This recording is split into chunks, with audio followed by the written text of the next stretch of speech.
നല്ലൊരു സല്യൂട്ടിന് പകരം രാവിലെ വൃത്തിയേട് കാണിക്കുന്നു. വൃത്തികെട്ടവൻ. എന്താണോ എല്ലാരും കൂടെ എന്റെ മുറി കയറി പോരുന്നിരിക്കുന്നത്? SP വന്നില്ലേ? കൃത്യം 10 ചാർജ് എടുത്തു സർ. പിന്നെന്താ അയാൾ അങ്ങോട്ട് കെട്ടിയെടുക്കാഞ്ഞത്? ഞാൻ അവിടെ വെയിറ്റ് ചെയ്യണമെന്ന് പറഞ്ഞില്ലേ? പറഞ്ഞു. എന്നിട്ട് അത് ഓഹോ, എങ്കിൽ അയാളോട് ഒന്ന് ചോദിക്കണമല്ലോ. പല സോപ്പ് കമ്പനിയിലും കിടന്ന് വഴവഴ പതയ്ക്കുന്നവനൊക്കെ ഇങ്ങോട്ട് വലിച്ചോണ്ട് ഇതിനൊക്കെ തന്നെയാ. അതാരും പറഞ്ഞു കൊടുത്തില്ല അയാളോട്. ഞാൻ പറഞ്ഞു കൊടുക്കാം.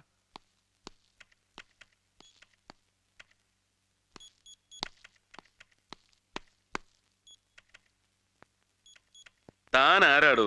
ഹെഡ് മാസ്റ്ററോ? പഠിപ്പിക്കാൻ? സമരപന്തലിൽ ആരാ? തന്റെ അമ്മായിയമ്മ പെറ്റി കിടക്കുന്ന അങ്ങോട്ട് കെട്ടിയെടുക്കാൻ ഉണ്ടോ? ഏതോ ഒരു പ്രതിപക്ഷ MLA നിരാഹാരം കിടക്കുന്നു. ചുമ്മാ ഡയറ്റിംഗ്. പബ്ലിക് ന്യൂസൻസ് ഒന്നും ഇല്ലല്ലോ. പിന്നെ പോലീസിന് എന്ത് കാര്യം? താഹിർ സാഹിബ് പ്രത്യേകം വിളിച്ചു പറഞ്ഞിരുന്നു.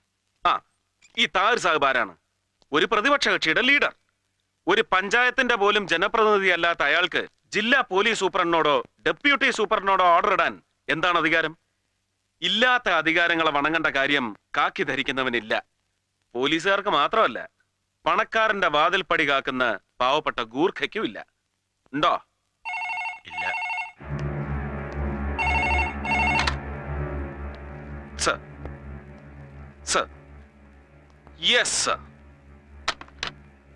DGP, now the game is on in proper channel. Come on, come on.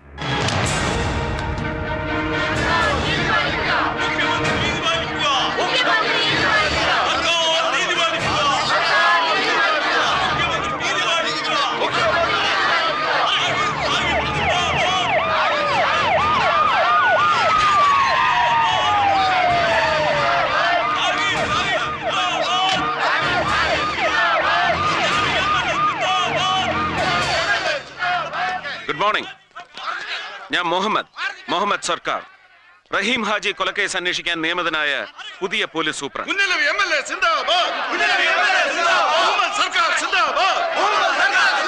മതി. ഞാൻ ഇവിടെ ചാർജ് എടുത്തതോടെ സർക്കാർ നിങ്ങളുടെ ഡിമാൻഡ് അംഗീകരിച്ചു കഴിഞ്ഞു. അതുകൊണ്ട് സമരം അവസാനിപ്പിച്ച് ദയവായി എല്ലാവരും സമാധാനമായി പിരിഞ്ഞു പോണം. പ്ലീസ്.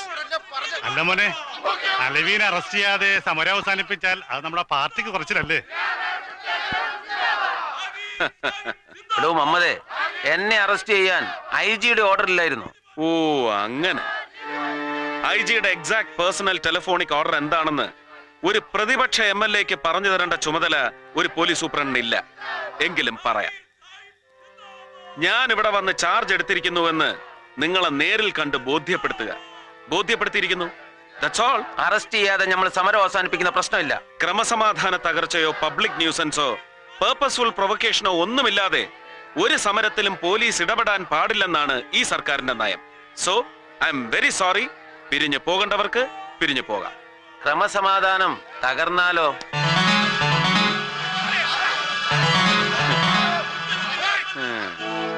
തകർക്കുന്നെങ്കിൽ തകർക്കടേ.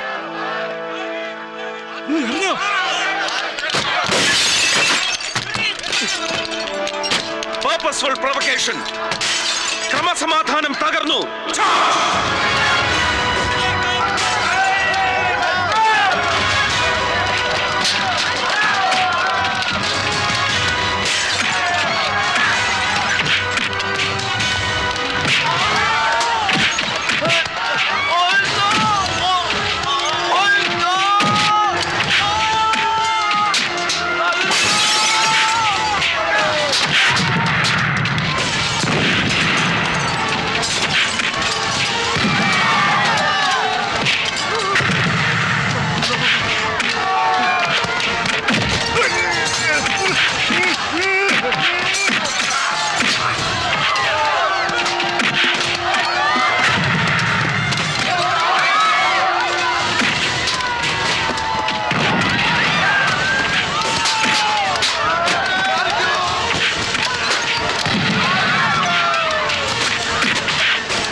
ഒരു ഗ്രാമപഞ്ചായത്ത് മെമ്പർ പോലും അല്ലാത്ത നമ്മൾ ക്ഷണിച്ചാൽ സാറ് ഇവിടെ വരുന്ന തീരെ പ്രതീക്ഷിച്ചതല്ല.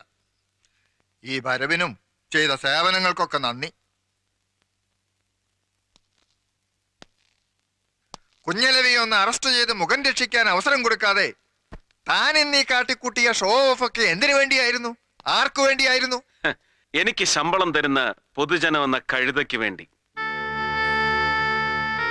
നിരാഹാരത്തിന്റെ പേരും പറഞ്ഞു ഉണ്ടു ഉറങ്ങിയും ചുമ്മാ പെരുവഴി കിടക്കുന്നതാ ഇവനെ പോലുള്ള തീറ്റിപ്പണ്ടാരങ്ങളെ പിടിച്ച് ഗ്ലൂക്കോസ് കയറ്റലും കൊട്ടാരം വക സദ്യ ഊട്ടലും അല്ല എന്റെ പണി. എന്റെ വഴി മുടക്കിയ ചിലപ്പതാ ഇതി കൂടുതൽ വാങ്ങിക്കൂട്ടിന്ന് വരും. ഇയാളോട് ഇനി വേദം തോന്നിയിട്ട് കാര്യമില്ല താഹിറുപ്പ, പറഞ്ഞു വിടി. വിളിച്ചു വരുത്താൻ കണ്ടൊരു ഇസ്ലാം. താൻ എന്ത് ഇസ്ലാമാണോ? വർഗസ്നേഹമില്ലാത്ത ഹറാം പറഞ്ഞ ബ്ലഡി മുസ്ലിം.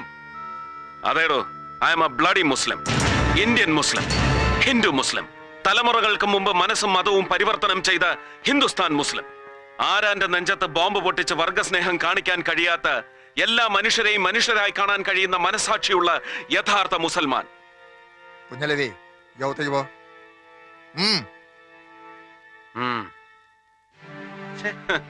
ഒരു നാലാംകട ഡൂക്കിലി നേതാവായിരുന്ന യവനെ പിടിച്ച് പാർട്ടിയുടെ തലപ്പത്തിരുത്തിയത് സമുദായം ഉദ്ധരിക്കാനായിരുന്നോ? അല്ലല്ലോ. എന്നോട് രാഷ്ട്രീയം പാടണ്ട. ഇത് സ്വന്തം പാട്ടല്ല, അങ്ങാടി കേട്ട ഒരു പാട്ട് ഏറ്റുപാടാം. അരമന രഹസ്യമാണെങ്കിൽ അങ്ങ് ക്ഷമിച്ചേക്കണം. ഈ കുഞ്ഞലവി കാട്ടിക്കൂട്ടുന്ന പെറ്റി കേസുകളുടെ എല്ലാം പേരിൽ താഹിർ ഭരണപക്ഷത്തും പ്രതിപക്ഷത്തും അല്ലാതെ കിടന്ന് ഞെളിപിരി കൊണ്ട് നാറുന്നത് രാഷ്ട്രീയമല്ലെന്നാണ് പാട്ടിന്റെ പല്ലവി. പണ്ട് താഹിറിന്റെ വീടർക്ക് ചിക്കൻ ബോക്സ് വന്നെന്നോ അവരെ വേപ്പലയും വരട്ടുമഞ്ഞളും തേച്ച് ചൊറിയാൻ നിന്ന് തെക്കങ്ങാണ്ടുള്ള ഒരു ഉമ്മാച്ചി പെണ്ണിന് സാഹിബ് കൊടുത്ത കനത്ത പാരിതോഷികമാണ് ഈ കുഞ്ഞലവി എന്നാണ് അങ്ങാടിപ്പാട്ടിന്റെ ബാക്കി. ചരണം വന്ന വഴിക്കാൻ എന്നെ മടക്കി വയ്ക്കാൻ എനിക്ക് കഴിയും. ഇല്ല, കഴിഞ്ഞൊന്നും വരില്ല സാഹിബേ. അത്രയ്ക്ക് കോമാളിയല്ല നമ്മുടെ മുഖ്യൻ. അമിതാവേശം കാട്ടി പൊളിറ്റിക്സിൽ ക്ലീൻ ഇമേജും സത്യസന്ധതയും ഉണ്ടെന്ന് അവകാശപ്പെടുന്ന താങ്കൾ ഇനിയും അങ്ങേരുടെ മുമ്പിൽ തരം താഴരുത്. ഒരു പൊടിക്ക് ജാതി സ്പിരിറ്റ് എനിക്കും ഉണ്ടെന്ന് കൂട്ടിക്കോ. അല്ല, പല ജാതി ഇസ്ലാമുകളെ കണ്ടിട്ടുണ്ട്. ഇതെന്ത് ഇസ്ലാമാണ് റബ്ബേ?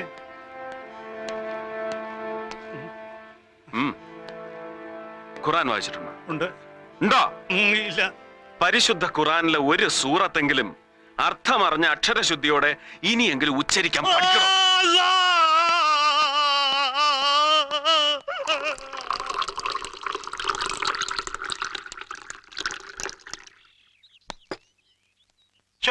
സാർ ഇത്ര നേരമായിട്ടും ആ മേട് മറന്നില്ല. ചുമ്മാ പോവാൻ പറയുന്നേ. ചൂടാറുന്നതിന് മുമ്പ് ഇതങ്ങോട്ട് കുടിച്ചേച്ചേ ഒന്ന് ഉഷാറായിക്ക്. എന്നാലും സാർ ഇത്രയും അങ്ങോട്ടൊരു പാവമായിപ്പോയല്ലോ എന്റെ സാറ്. രാവിലെ വന്ന വരവിന് എനിക്കിട്ടെന്ന് മേക്കെട്ട് കയറിയപ്പോ ഞാൻ വിചാരിച്ചു സാർ ഏതാണ്ട് വലിയ. ഞാൻ ഈ പറഞ്ഞു വരുന്ന എന്നാന്ന് വെച്ചാ, നമുക്ക് ഈ കാക്കിയും തൊപ്പിയും ഇട്ട് നല്ല കാലത്തോളം ഭൂമിയിൽ ഇരിക്കണേല് താഹിറേയും പിണക്കാനും ഒക്കെ ഇല്ല, ഷെട്ടിയും തൊടാനൊക്കെ ഇല്ല. പാമ്പിനെയും കീരിയെയും കൂടെ ഒറ്റ കൂട്ടിലിട്ട് വളർത്തുന്ന പോലെ ഒരു ടെക്നിക്കാ സാറേ അത്. വലിയ പാടൊന്നും ഇല്ലെന്നേ. നമ്മൾ ചുമ്മാ വഴവഴാന്ന് അങ്ങ് നിന്നുകൊടുത്തേച്ചാ മതി. For you, sir? ആരാ? ഏതോ ഒരു സ്ത്രീ. പീസ് ആയിരിക്കും. നല്ല കിളിമൊഴി. അല്ല, അതെ, വന്ന് കേറിയ ദിവസം തന്നെ ആകെ ചളകുളമായതുകൊണ്ട് മൂപ്പരങ്ങ് ചമ്പി നിൽക്കുക. ഞാൻ പിന്നെ ഓരോന്ന് പറഞ്ഞു പറഞ്ഞു പൊക്കിക്കൊണ്ടുവരുവാ. ഓ, ആളൊരു തൊട്ടാവാടിയാ അല്ലയോ? നാളെ മറ്റന്നാളോ ഇവിടത്തെ സൗകര്യം എങ്ങനെയെന്ന് വെച്ചാ നമ്മുടെ വീട്ടുകാരത്ത് ഇങ്ങോട്ട് ഇറങ്ങാനിരിക്കുക. ആലീസേ. ഓ, വെൽക്കം. അതേന്നേ, കൊച്ചിന്റെ സ്കൂൾ അഡ്മിഷന്റെ കാര്യം ഇതുവരെ ഒന്നും ശരിയായി കാണത്തില്ലെന്ന് രാവിലെ അവളവിടെ പറയുന്ന കേട്ടു. വല്ലതും ആയായിരുന്നോ? ഒന്നും ആയിട്ടില്ല. ഇത്രയും ലേറ്റ് ആയതുകൊണ്ട് ഇനി നല്ല സ്കൂളിലൊന്നും നടക്കുമെന്ന് തോന്നില്ല. നടക്കാതെ പിന്നെ ആലീസ് നിരൂപിച്ച സെന്റ് ആന്റണീസിൽ തന്നെ നടക്കും. അതാ പ്രിൻസിപ്പൽ അച്ഛനും അവളും തമ്മിലുള്ള ഇരിപ്പുവശം. Mister John Varghese. Yes sir. Get ready for an operation. Sir. എന്താ സാറേ, ആരായിരുന്നു ഫോണിൽ? അത് പറഞ്ഞില്ല. 5000 കേസ് വിസ്കിയുമായി ഷെട്ടിയുടെ ലോറികൾ വരുന്നു, വിതൗട്ട് എക്സൈസ് ഡ്യൂട്ടി. ഓ, അത്രേ ഉള്ളോ? വരുന്നത് ഷെട്ടിയാണെങ്കിൽ നമ്മൾ വിചാരിച്ച അയാൾ ഒരു കോപ്പം ചെയ്യാനൊക്കെ അല്ലേ സാർ? അവൻ പോവും. നമ്മളിപ്പോ അലച്ചു കെട്ടി അവന്റെ പുറകെ പോയാൽ തന്നെ പണ്ട് പഴയ മുഖ്യമന്ത്രിക്ക് ഞാൻ എസ്കാർട്ട് പോയതുപോലെ ഇരിക്കും. അറിയാൻ ഗുരുവായൂരും വെടിനീർന്ന കൊടുങ്ങല്ലൂരും ഞാൻ. കൊല്ലവും കൊടുങ്ങല്ലൂരും keep moving, come on fast.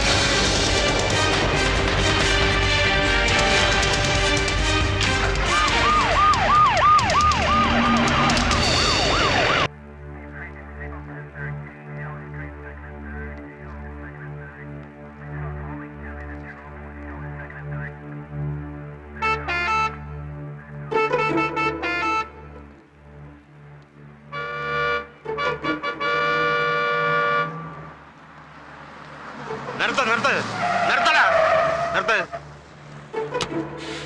ഇങ്ങോട്ട് ഇറക്കട അവനെ. എവിടെ നടാ ലോഡ്? കോയമ്പത്തൂരിന്നാ.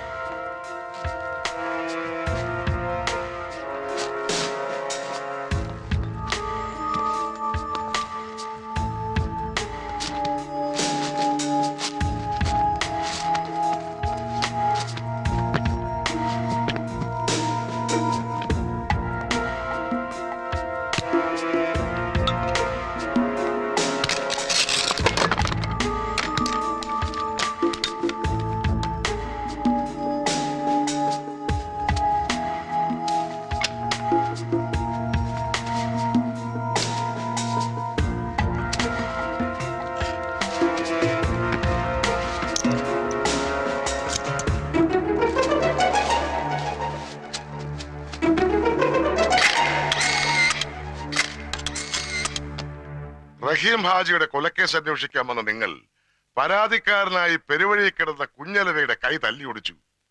എന്തൊക്കെയാടോ സൂപ്രണ്ടേ ഇത്? അത് പിന്നെ പോട്ടെന്ന് വെക്കാൻ സഹാവേ. അല്ല, അതും സീരിയസ് ആയിട്ട് തന്നെ എടുക്കണം. പക്ഷെ ചുമ്മാ ഒരു രസത്തിന് ലാത്തി ചാർജും കണ്ടു നിന്ന നമ്മുടെ കുട്ടി സഹാക്കന്മാരുടെ ചന്തിയും തലയും തല്ലി പൊളിക്കാന്ന് വെച്ചാ മനഃപൂർവ്വമല്ല സാർ, മോബ് വയലന്റ് ആയി. ചാർജ് ചെയ്യാൻ ഓർഡർ കൊടുത്താ പിന്നെ കൊടിയുടെ നിറം നോക്കി തെരഞ്ഞു പിടിച്ച് അടിക്കാൻ ഒക്കില്ല സാർ. അത് താൻ എന്നെ പഠിപ്പിക്കണ്ട, ഞാൻ ഒരുപാട് ലാത്തി ചാർജ് കണ്ടവനാ. അതെ, സാർ അടി കൊണ്ടിട്ടല്ലേ ഉള്ളൂ. അടി കൊടുക്കുന്നവന്റെ വികാരം കൂടി ഒന്ന് മനസ്സിലാക്കണം.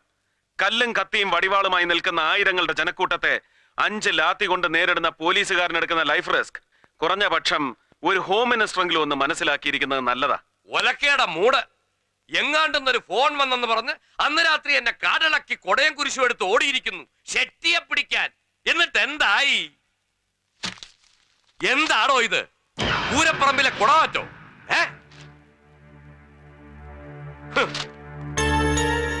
മന്ത്രിസഭയെ നാറ്റിച്ചതിന് സമാധാനം പറയണോ? ഇത്തരം നാസ്റ്റി കമന്റ്സിന് പ്രാസ ഒപ്പിച്ചുള്ള മറു ഡയലോഗ് മലയാളത്തിലും ഇംഗ്ലീഷിലും വെച്ച് കീറി കയ്യടി വാങ്ങിയാ ഞാൻ ഇവിടം വരെ എത്തിയത്. ആ സ്കോപ്പ് ഈ ജംഗ്ഷനിലും ഉണ്ടെന്നറിയാം, പ്രയോഗിക്കുന്നില്ല. കയ്യടി വേണ്ടാഞ്ഞിട്ടോ ഭയന്നിട്ടോ ഒന്നുമല്ല, സൗകര്യമില്ല. ഇത്തരം നാഷണൽ വേസ്റ്റുകളോട് വായിട്ടലയ്ക്കാനുള്ള ക്ഷമയില്ലാഞ്ഞിട്ടാണ് സാർ. കൂടുതൽ വാലിട്ടിളക്കണ്ട. ഒരു IPS കാരൻ മുഹമ്മദ് സർക്കാർ. തനിക്ക് ഏതവനാണോ ഈ പേരിട്ടത്? സാറിന്റെ അച്ഛൻ. എടോ, മന്ത്രിയുടെ തന്തയ്ക്ക് വിളിക്കുന്നതോ പന്ന റാസ്കൽ. സാർ വിടാൻ പറഞ്ഞത്. മാറണോ? വിടണോ? മിസ്റ്റർ മുഹമ്മദ്, സർ, ഒരു ഹോം മിനിസ്റ്ററുടെ തന്തയ്ക്ക് വിളിക്കുന്ന ഫിലിം ഹീറോയെ ഞാൻ സഹിക്കും, രസിക്കും. എന്റെ സബോർഡിനേറ്റിനെ തന്തയ്ക്ക് വിളിക്കുന്ന റിയാലിറ്റിയെ I will not tolerate. You have to tolerate sir. പറഞ്ഞത് സത്യം തന്നെയാണ്. ഞാൻ ആരെയും തെറി വിളിച്ചിട്ടില്ല. എന്റെ മിനിസ്റ്റർ എന്നോട് ചോദിച്ച ചോദ്യത്തിന് ഞാൻ സത്യസന്ധമായ ഉത്തരം പറഞ്ഞു. That's all. മുഹമ്മദ് എന്ന പേര് ഉപ്പയിട്ടാണെങ്കിലും സർക്കാർ എന്ന വാല് മുളപ്പിച്ചു തന്നത് ഇദ്ദേഹത്തിന്റെ അച്ഛൻ തന്നെയാ, നാരായണൻ നമ്പ്യാർ.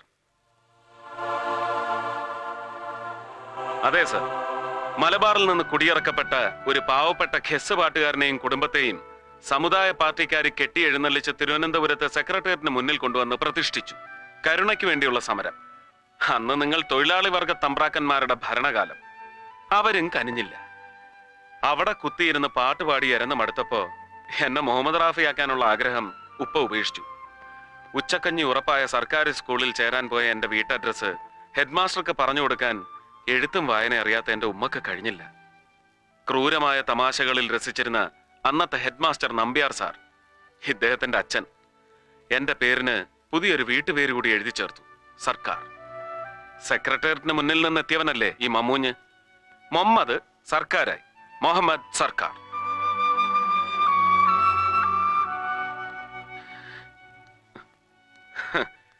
ആദ്യം ആ കോമഡി എനിക്ക് രസിച്ചില്ലെങ്കിലും പിന്നീട് ഈ പേരിനൊരു സ്റ്റൈലൊക്കെ ഉണ്ടെന്ന് മനസ്സിലായി. സംശയം തോന്നിയവന്മാരോടൊക്കെ ഞാൻ വെച്ച് കാച്ചി. അന്നദാതാവായ പൊന്നു തമ്പുരാനും തമ്പുരാൻ അന്നം കൊടുത്തിരുന്ന ബ്രിട്ടീഷ് സായിപ്പും ചേർന്ന് ചത്തുപോയ എന്റെ ഏതോ വീരശൂര ഉപ്പുപ്പാക്ക് കൊടുത്ത സ്ഥാനപ്പേരാണ് ഈ സർക്കാർ എന്നൊക്കെ. Easy easy, you carry on.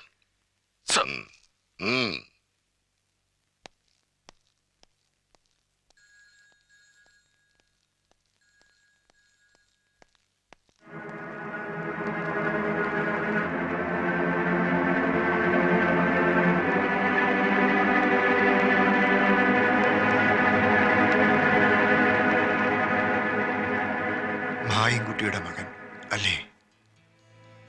ഉം. ചങ്ങാതിമാരായിരുന്നു ചെറിയ ക്ലാസ്സിൽ. ഉപ്പ പറഞ്ഞ് കേട്ടിട്ടുണ്ട്.